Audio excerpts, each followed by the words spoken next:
We're leaving Beijing on Air Koryo Flight 152. Our destination, Pyongyang. Welcome to Air Koryo's airplane of Juche-oriented Korea, vigorously advancing towards the socialist powerful nation by the song and politics of the great leader Comrade Kim Jong-il. It certainly sets the tone. The North Korean Tupolevs crossed the border and taken us through the looking glass. We've left the modern world of the 21st century. According to the Kim family dynasty that rules North Korea, we're in the 1st century. Time travel to an era of extreme socialist ideals, and the center of the world according to North Korean maps. The sun rises over the world's most secretive capital, Pyongyang. Despite 2,500 years of history, the city's architecture is exclusively Soviet era. North Korea allows entry to 3,000 Western tourists a year. We've infiltrated one of these groups for a tightly controlled tour. Any contact with ordinary North Koreans is out of the question. Still, we start the journey with a song.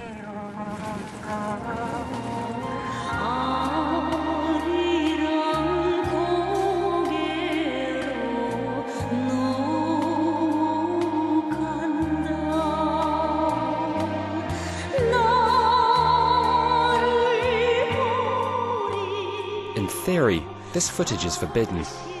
We film when our guides aren't looking, a game of cat and mouse that lasts 5 days.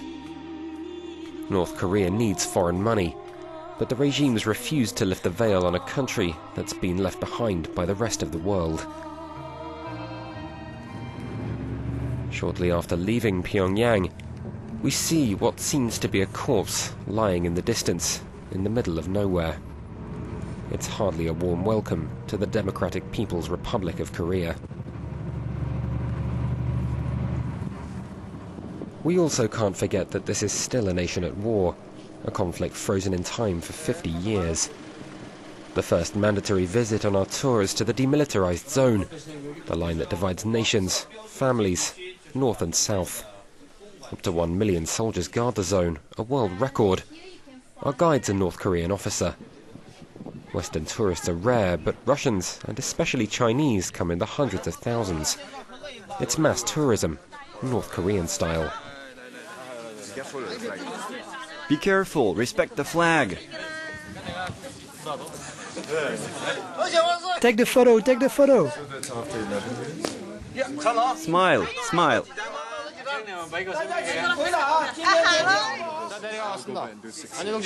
Comrade guide, we must leave. Put everyone in a line, comrade guide.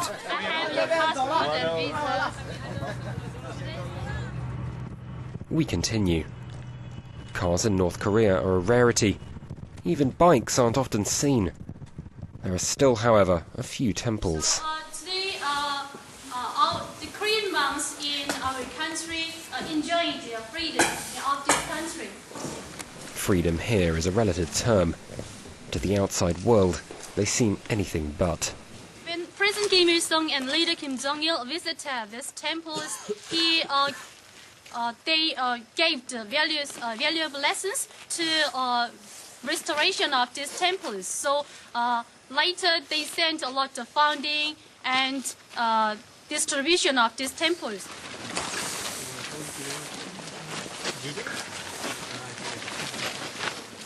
You're now shooting?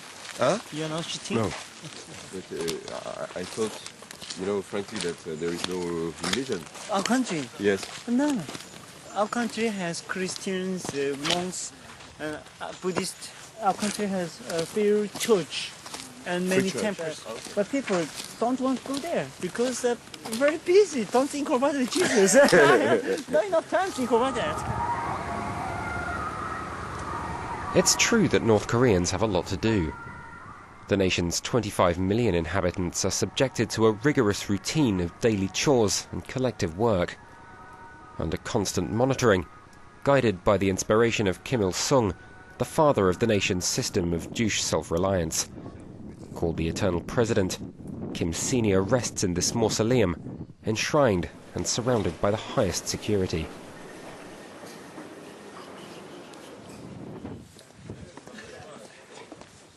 Thousands of soldiers come to this sacred place every week to mourn over the great leader's remains, the son of the nation, who died almost 20 years ago.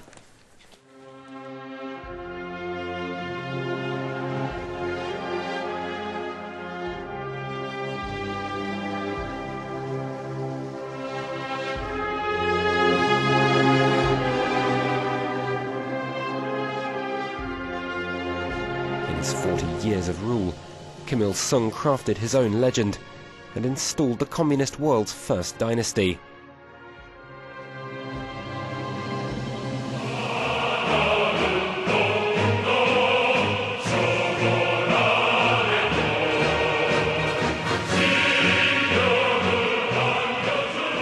He also built up the Korean People's Army, with the greatest number of soldiers per head of population on the planet.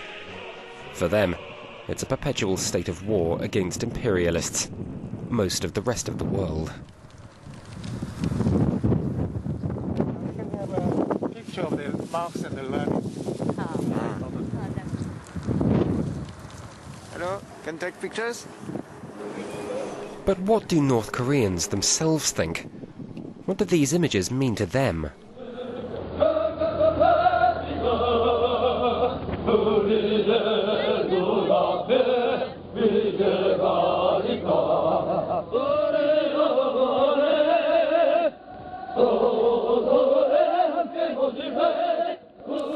This is army exercise early morning get up, that's shouting.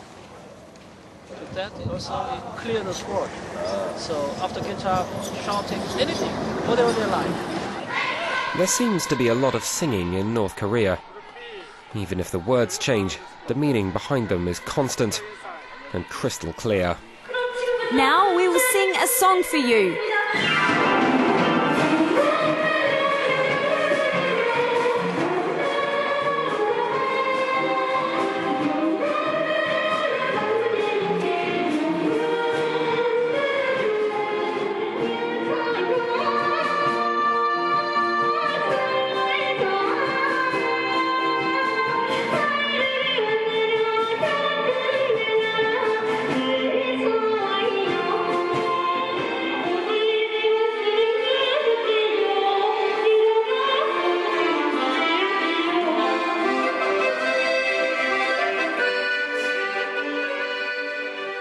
The visit to this Pyongyang school is a traditional stop on the guided tour.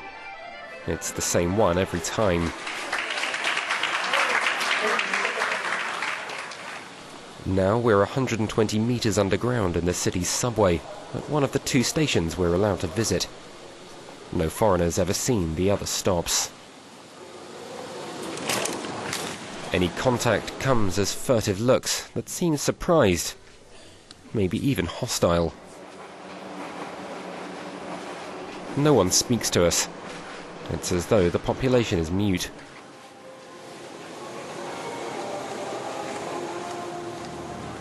This man is turned away, but he doesn't make an issue of it. He too is silent. Deep beneath the streets, Pyongyang's metro doubles as a nuclear shelter. The nation's focus on security is obsessive. What is it? They are reading the daily newspapers, announcing the newspapers, so the passengers can hear what the articles in the news. So what are the news? Because we don't know the news either. What are the news? In one university for the technology in Pyongyang City, the one teacher in the university made some research, and then they applied into one factory to improve his research. So it was successful, so they are announcing that. One item doesn't seem to be in the broadcast. Escalating tension with South Korea that's led to military maneuvers, and Pyongyang's mobilizing its arsenal on the border. The country said it was on the brink of war and threatened to reduce Seoul to ashes. Our great comrade General Kim Jong-il visited his valorous soldiers today to encourage them in their fight against the imperialist enemy.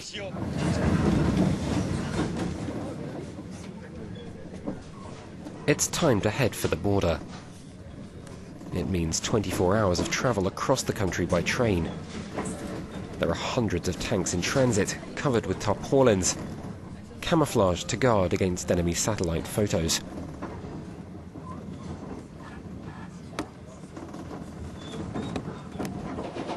Soldiers are everywhere. Taking pictures of the military is forbidden, and filming its mobilization in this case might well be considered spying. We need to be careful. Our tour's coming to an end, and there's still no direct contact, except for the faces flashing past the train's windows. Small glimpses at the rest of the nation, and its ubiquitous slogans reminding us that North Korea has just one leader and one destiny. At last we managed to film this interview, uncensored, with a bureaucrat who speaks to us in Chinese. I live in Pyongyang. Everything is good for me. But you know, we're privileged here. Yes, foreigners like you are welcome, on the condition that you respect our country. We all know that some foreigners come here to hurt us, to destroy us. We must always be ready to defend ourselves. That's normal. North Koreans view each day of their lives through a black and white filter. There's little space to think of anything but the national message, government propaganda, and clinging to an existence in the Stalinist state. While across the border in China, the rest of the world moves on without it, just a few hundred meters away.